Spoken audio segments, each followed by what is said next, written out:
start a bit earlier, and we might end a bit later than planned. I see this is the last session, so hopefully this is not going to be a problem. 15 minutes is really tight. My name is Alex Goller. I'm a cloud solution architect with Illumio. Before I dedicated all my time to the cloud, I was working as a systems engineer with Illumio, and I have a software engineering background. I engaged a lot in the open source community very early on. And I'm also contributing in the CSA, Cloud Security Alliance, and in the CNCF. But that's just personal stuff. Who knows Illumio in the room in here? Nobody ever heard of the company. So that happens a lot. But we are actually running a lot of the worldwide infrastructure for a lot of the big banks, but also for like smaller companies like ServiceNow or Salesforce. So if you log into Salesforce, all that traffic is processed with Illumio, and I think that's something that many people don't know about us. I'm here to speak about how Illumio can help get to a zero trust strategy. This talk is only 15 minutes, so if we cannot go into all the detail, that be it. But we have a booth here, so we can talk about that. Why are becoming attacks so successful, and why are they successful, and why are they becoming more costly? There's a couple of reasons for that I will go into later. But these are just some metrics. 4.45 million is the average cost of a breach. And then the average dwell time, I think that is something that declined over the years. So I remember a while ago it was much higher. And I think the most interesting metric is really that 25% of all the attacks stop your business. And that's the thing we really care about. We don't do security because it's so much fun to do security. It is fun to do security, but like seriously, like nobody wants to be in that situation. Why are attacks successful? And that's a very old pattern. Prevention and detection always fail. And then attacks are spreading in the network. So something you will hear in this talk, but also in other talks, or you find in the MITRE attack matrix, is something called lateral movement. And we use lateral movement as an attacker to go to the next target. But that's also how attacks spread. And the consequence is that critical assets are compromised.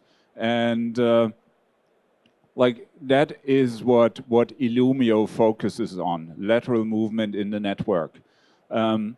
And I'm going to make a pivot to something called Zero Trust. There was this person called, anybody knows this person? Like in the security scene, he's quite famous. His name is John Kinderwag. And he's been defining Zero Trust in 2010. He's been working as an analyst for Forrester. It turns out now that guy is working for Illumio as a chief evangelist, but he was defining the Zero Trust framework. Like big parts of what you hear about Zero Trust was made up by him, and he wrote the first articles about that. And one of the first one was no more Dewey centers. Why do we say Dewey centers? Imagine you have a M&M. It's crunchy on the outside, but in the middle it's dewy. And that's how we built our networks in the past. So we had parameter defenses, and the parameter was really the hard crust around it. And then you had a dewy center, and attackers could just move anyway in this dewy center. So John defined Zero Trust very early on. It's now 13 years. Like when we first spoke about it, Google also had a big part in that. So Zero Trust, like somebody came up with trust in computer systems, but trust is really, it's a feeling, it's an emotion, it's nothing that has to do with computers. So whoever speaks of implicit trust, explicit trust in your networks, I think you all heard about those terms. Like there's explicit trust. Like the question we always ask is how much trust should be in zero trust? And the answer is easy. So zero trust means just that. Trust is a human emotion and it has no part in any computer network or in a network at all. So let's speak a bit about zero trust. In the last years, a lot has been talked about that. A lot of vendors have jumped on that. Zero trust is a strategy designed to stop data breaches. So it's not something you can buy. It's not something you can just get. It's a strategy. It's not a product or anything.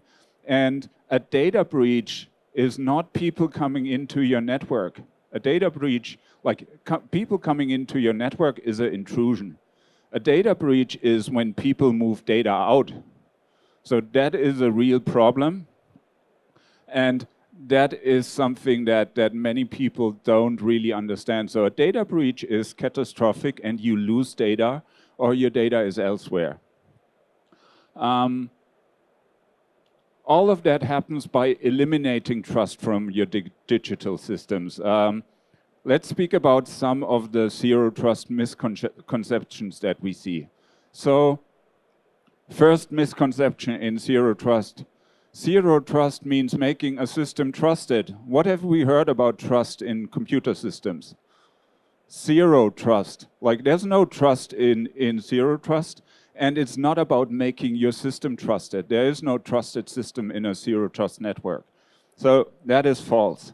A lot of people, when they start about their, think about their zero trust journey, they say zero trust is about identity. No, it's not. Identity is something you define in your zero trust policy. It's one of the signals that you use to define your policy. Like knowing who somebody is a very strong signal, and we need it for zero trust policy, but it's not zero trust. It's an element of the zero trust policy. Next misconception. There are zero trust products or platforms. There may be platforms, but there's no zero trust product. You cannot buy zero trust. You need to build zero trust, and it's a strategy. And the last one is, zero trust is complicated. It's very hard. And that is also false. Okay, so I think these are some misconceptions. I've seen them with a lot of people, but I think zero trust is really not that hard. But let's speak about some things in zero trust and use a metaphor for it. So the next picture shows, you can guess who it is, Joe Biden or any other president of the US. So that is a typical picture, and the funny part about that is it pretty much can describe zero trust architecture. So let's start by explaining this. I cannot go into all the elements because this is so complex, but let's start with who is the president? You can say who is the president or what is my critical asset? Next one is where is the president? Or where is my critical asset? And the last one is, who should have access to the president? So that's the three questions the Secret Service asks, and then they start defining their strategy for this. And it's really easy. You can see a line here, and that is our well-known perimeter. That's our firewall. To be very blunt, it's pretty much useless. The guys have their hands in their pocket. Anybody can get over that line. So it's useful. It's like it's telling people, okay, you cannot easily get there, but you could get over it easily. And there's only a couple of meters to go between. So let's take a closer look at that picture. So you see the guy is having the hands in the pocket. Let's talk about the thing in the middle. And when we speak about zero trust, we don't talk about the attack surface. A lot of people talk about the attack surface, and the attack surface is huge, and it's always growing. Like the attack surface is something you cannot control, and it's very hard to control the attack surface. But it's much easier to speak of something like a protect surface and control that, because that is only a very small part in this picture. And for protecting the protect surface, you see the president is in here with his family maybe. It's very easy. You have some very effective controls, and those are those agents. These are the real security controls, and the controls are very close to the target.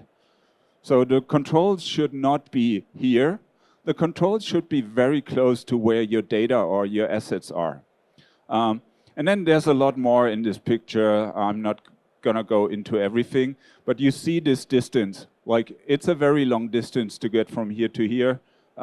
You also see this guy. But this is what defines the dwell time. This is the time an attacker has in your network to go to the target. So that's why I like this picture so much. Pretty much everything is in here. And then to be able to actually make use of the controls, you have those guys. They see everything, but you also have some other controls, like it's very hard to go with the animations on the small screen. But like, the controls are close to the target, and they can actually, they can allow or deny a request. So they are the ones that permit access or disallow access. There's nothing in between deny or allow, really. Okay, let's get over this picture. There's still some more things, because those guys are monitoring everything. So another big part in a zero trust strategy should be, you need to implement controls, you need to implement policy, but you also need to control what is the outcome and what are the things that are really happening. So monitoring is actually a big part of zero trust. This was very fast. I think if we have more time, I could go into more details. But what John Kinderwag developed is a very easy method for deploying zero trust.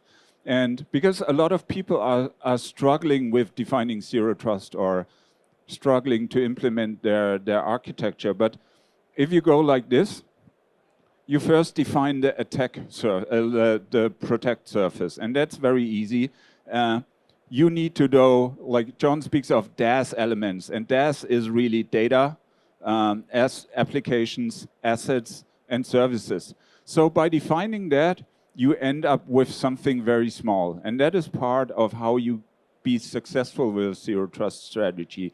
You need to define your protect surface, need to define your president, and then what you do next is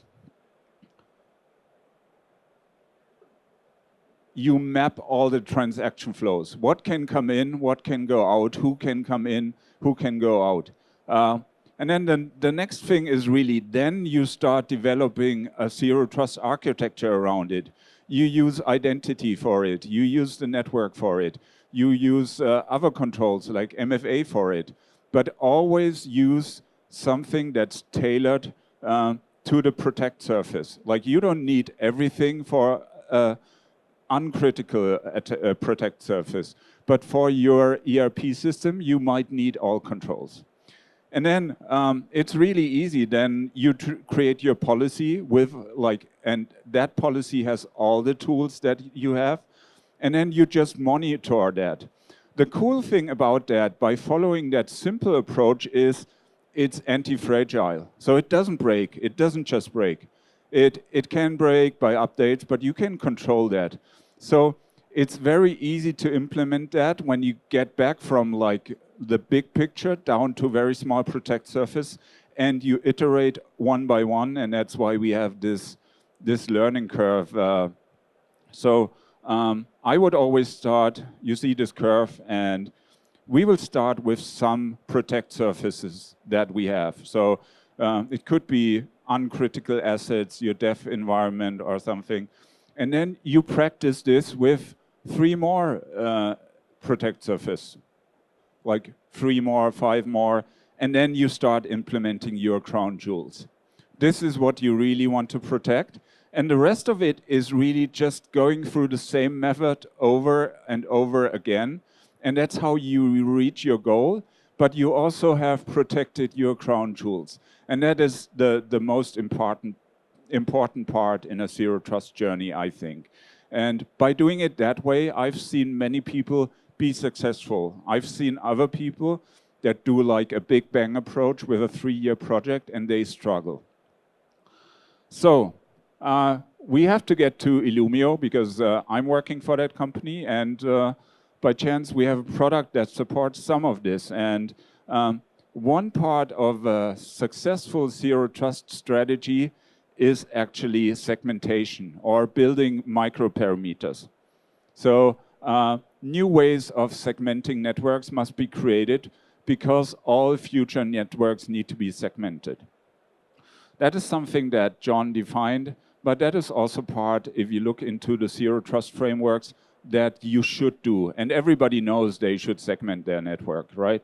I have a funny graphic, so that is just some marketing slide that shows you what would happen in a flat network. And everybody knows that. This is what typically a very successful ransomware or crypto campaign looks like. You will be encrypted, you have a flat network. It's very easy to get from one target to the other, and we have some numbers for that. So 60% of the attacks have focus on lateral movement. If you take a look at the MITRE attack matrix, I hope you have heard of it. It's a way to define the patterns that attackers use. Lateral movement is a big part in every attack.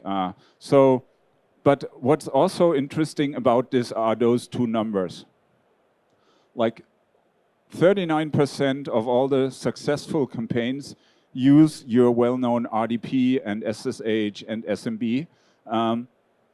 And like that is something you can limit very easily and you should really think about first. That is one of the first protect surfaces. So with zero trust segmentation, you can protect your protect surfaces, and we are seeing them in here. So like by going to a more segmented approach, it's much easier to protect your protect surfaces. What Illumio does is software-defined segmentation and visibility. So we're gonna have a quick look at how this works.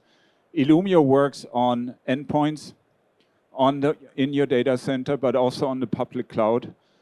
It's a pure software-based solution, so you can segment any network that you have only in software without rebuilding your network or re-architecting your network. What we get from all of this is we get all the flow data. So we collect all the flows and you will be able to see all the network flows in your network. And we build a live map out of this. You can ask questions to that map, but it will also be able to report for certain things. It will be able to show incidents. And the cool thing about it is it uses business data. Like the flows on the map are not just IP addresses. The flows on the map have business context. And that could be my VDI user is talking to an ERP front end, or I have a database admin that accesses the database without using the jump host. Like you can ask those questions and then you can define policy. You can say no RDP without using the jump host. That's a very simple policy you can write. And Illumio itself does then, it just creates the policy for all the enforcement points. So the enforcement will be here, here, and here directly on the, sorry for that, directly on our assets and resources. How do we do that? We use existing firewalls, like we use your host firewalls. If you have a server, every server has a firewall. We orchestrate hundreds, thousands of firewalls with our big customers. In the cloud and on containers, we use other enforcement points. Like on containers, there's built-in firewalls in every pod, in every container. In the cloud, you have things that are called security groups or network security groups, and Illumio can orchestrate the network security groups in the cloud. And there's also other things like F5 load balancers, heavy network load balancers that we can orchestrate. So we are really just an orchestrator that defines the policy and pushes the policy on your enforcement points. How does it look? Like that next picture shows you one of the typical maps. And I think it's very hard to read from here. But on the map, you can see real data that you can understand. So you can see that, for example, ordering dev is talking to ordering prod, and that may be a problem. So by using the context and the business data, we can make much better use of the data. If you are really interested, we are always happy to give you a demo. We also have some dashboards for that. So what we are trying in the product, or what we are doing in the product is we show you the state before and we show you the state after. If you just close some of the well-known ransomware ports like WinRM, RDP, SSH, and you limit the amount of exposure, you can drastically reduce your attack surface, and you can also make it easy to get your protect surfaces covered. So like that's the easy picture. Like we have the flat and unsegmented network and the Zero Trust Segmented Network. I think it's easy to understand what segmentation will do. So on an unsegmented network, if an attacker gets in here, like your boat will not be able to continue to operate. And I'm not saying it will sink, but it will be hard to operate. And that's why segmentation should be one of the main pillars, because even if you have an attacker, you have an ability to contain that attack. So you have a chance and you have a way to action. So yeah, I'm 6 minutes late, but thanks all for staying that late. I know it has been a long day. And thank you. I'm open to questions. We have a booth right next to Network Research Belgium, very close to Rital A20. And if you want to come by and ask questions, feel free.